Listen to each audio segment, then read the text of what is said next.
ಪಂಚತಾರ ಹೋಟೆಲ್ಗಳ ಬಳಿಕ ಬೆಂಗಳೂರಿನ ಪ್ರತಿಷ್ಠಿತ ಕ್ಲಬ್ಗಳ ಮೇಲೆ ಆಹಾರ ಮತ್ತು ಸುರಕ್ಷತಾ ಅಧಿಕಾರಿಗಳು ದಾಳಿಯನ್ನ ನಡೆಸಿದ್ದಾರೆ. ತಪಾಸಣೆಯ ಸಂದರ್ಭದಲ್ಲಿ ಕ್ಲಬ್ಗಳಲ್ಲಿ ಅಧಿಕಾರಿಗಳಿಗೆ ಏನು ಸಿಕ್ಕಿದ್ದು?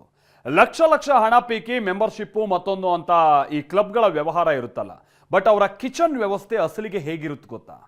ಬನ್ನಿ ಈ ರಿಪೋರ್ಟಲ್ಲಿ ನೋಡ್ಕೊಂಬೋಣ.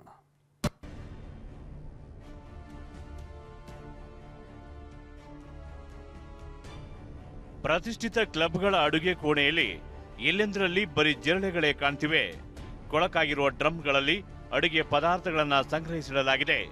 ಈರುಳ್ಳಿ ಕೊಳೆತು ಹೋಗಿದೆ. ಶುಂಠಿ ತಂದಿಟ್ಟು ಅದೆಷ್ಟೋ ದಿನವಾಗಿದೆಯೋ. ಫ್ರೋಜನ್ ಸ್ಟೋರೇಜ್ಗಳಲ್ಲಂತೂ ಕಿಂಚಿತ್ತು ಸ್ವಚ್ಛತೆಯೇ ಇಲ್ಲ. ಅಬವಾ, ಒಂದೊಂದು ದೃಶ್ಯವೂ ವಾಕರಿಕೆ ತರಿಸುತ್ತೆ. ಬೆಂಗಳೂರಿನ 10 ಪ್ರತಿಷ್ಠಿತ ಕ್ಲಬ್ಗಳ ಮೇಲೆ ಆಹಾರ ಸುರಕ್ಷತೆ ಇಲಾಖೆ ರೇಡ್. ಜಿರಳೆಗಳ ತಾಣ, ಕೊಳೆತು ಹೋಗಿರುವ ಆಹಾರ ಪದಾರ್ಥಗಳ ಡಂಪಿಂಗ್ ಯಾರ್ಡ್.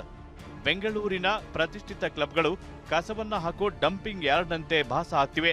ಇಂಥ ಕೊಳಕು ಪ್ರದೇಶದಲ್ಲಿ ಆಹಾರ ತಯಾರಿಸಿ ಗ್ರಾಹಕರಿಗೆ ಪೂರೈಸುತ್ತಿದ್ದ ಬೆಂಗಳೂರಿನ 10 ಪ್ರತಿಷ್ಠಿತ ಕ್ಲಬ್ಗಳ ಮೇಲೆ ಆಹಾರ ಸುರಕ್ಷತೆ ಮತ್ತು ಔಷಧ ಇಲಾಖೆ ಮಂಗಳವಾರ ರೇಡ್ ಮಾಡಿದೆ. ಶೇಷಾದ್ರಿ ರಸ್ತೆಯಲ್ಲಿರುವ ಸೆಂಚುರಿ ಕ್ಲಬ್, ಚಿನ್ನಸ್ವಾಮಿ ಸ್ಟೇಡಿಯಂ ಆವರಣದಲ್ಲಿರುವ ಕೆಎಸ್ಸಿಎ ಕ್ಲಬ್, ರೇಸ್ಕೋರ್ಸ್ ಒಳಗಿರುವ ರೇಸ್ಕೋರ್ಸ್ ಕ್ಲಬ್, ಸೇಂಟ್ ಮಾರ್ಕ್ ರಸ್ತೆಯಲ್ಲಿರುವ ಬೌರಿಂಗ್ ಕ್ಲಬ್, ಮ್ಯೂಸಿಯಂ ರಸ್ತೆಯಲ್ಲಿರುವ ಕ್ಯಾಥೋಲಿಕ್ ಕ್ಲಬ್, ವಸಂತ ನಗರದಲ್ಲಿರುವ ಬ್ಯಾಡ್ಮಿಂಟನ್ ಕ್ಲಬ್, ಕಬ್ಬನ್ ಪಾರ್ಕ್ ಒಳಗಿರುವ ಟೆನ್ನಿಸ್ ಕ್ಲಬ್, ವಿಜಯನಗರದಲ್ಲಿರುವ ವಿಜಯನಗರ ಕ್ಲಬ್ ಹಾಗೆ ಮಹಾಲಕ್ಷ್ಮಿ ಲೇಔಟ್ ಕ್ಲಬ್ ಉಳಿದಂತೆ ಮಲ್ಲೇಶ್ವರಂ ಕ್ಲಬ್ ಮೇಲೆ ಎಫ್ಎಸ್ಎಸ್ಎಐ ಮತ್ತು ಆಹಾರ ಸುರಕ್ಷತೆ ಮತ್ತು ಔಷಧ ಇಲಾಖೆ ಅಧಿಕಾರಿಗಳು ರೇಡ್ ಮಾಡಿ ತಪಾಸಣೆ ನಡೆಸಿದ್ದಾರೆ. ಹೋಟೆಲ್ ಹೊರಗಡೆಯಿಂದ ನೋಡಿದ್ರೆ ತಳುಕು ಬಳುಕು, ಆದರೆ ಕಿಚನ್ ಒಳ ಹೊಕ್ಕರೆ ಕಾಣೋದೆಲ್ಲ ಕೊಳಕು. ಇದು ಶತಮಾನದ ಇತಿಹಾಸ ಇರುವ ಬೌರಿಂಗ್ ಕ್ಲಬ್ನ ಕಿಚನ್ ಕಹಾನಿ. ಇನ್ನಿದು ಕ್ರಿಕೆಟ್ ಪ್ರೇಮಿಗಳ ನೆಚ್ಚಿನ ಚಿನ್ನಸ್ವಾಮಿ ಸ್ಟೇಡಿಯಂನಲ್ಲಿರುವ ಕೆಸಿಎ ಕ್ಲಬ್. ಇಲ್ಲಿ ಆಹಾರ ಸುರಕ್ಷತೆಯ ನಿಯಮಗಳನ್ನು ಸಂಪೂರ್ಣವಾಗಿ ಗಾಳಿಗೆ ತೂರಲಾಗಿದೆ. ಸೆಂಚುರಿ ಕ್ಲಬ್ ಮತ್ತು ಬೌರಿಂಗ್ ಕ್ಲಬ್ಗಳಿಗೆ ಎಫ್ಎಸ್ಎಸ್ಎಐ ನೋಟಿಸ್.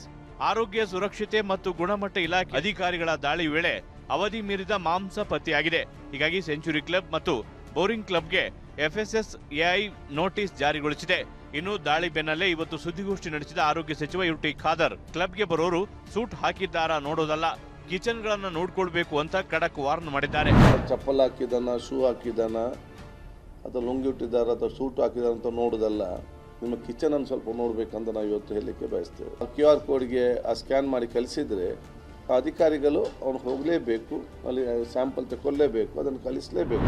ಹೀಗೆ ಹೋಟೆಲ್ ಉದ್ಯಮಿಗಳಿಗೆ ಸಚಿವರು ಖಡಕ್ ಎಚ್ಚರಿಕೆ ನೀಡಿದ್ದು ಇನ್ಮುಂದೆಯೂ ದಾಳಿ ಮುಂದುವರಿಯುತ್ತೆ ಅನ್ನೋದನ್ನ ತಿಳಿಸಿದ್ದಾರೆ. ಇನ್ನೊಂದು ಕಡೆ ನಕಲಿ ಕಾಸ್ಮೆಟಿಕ್ಸ್ ವಿರುದ್ಧವೂ ಆಹಾರ ಸುರಕ್ಷತಾ ಮತ್ತು ಗುಣಮಟ್ಟ ಇಲಾಖೆ ಸಮರ ಸಾರಿದೆ. ವಿನಯ್ ಕುಮಾರ್ ಜೊತೆ ರಾಚಪ್ಪ, TV9 ಬೆಂಗಳೂರು.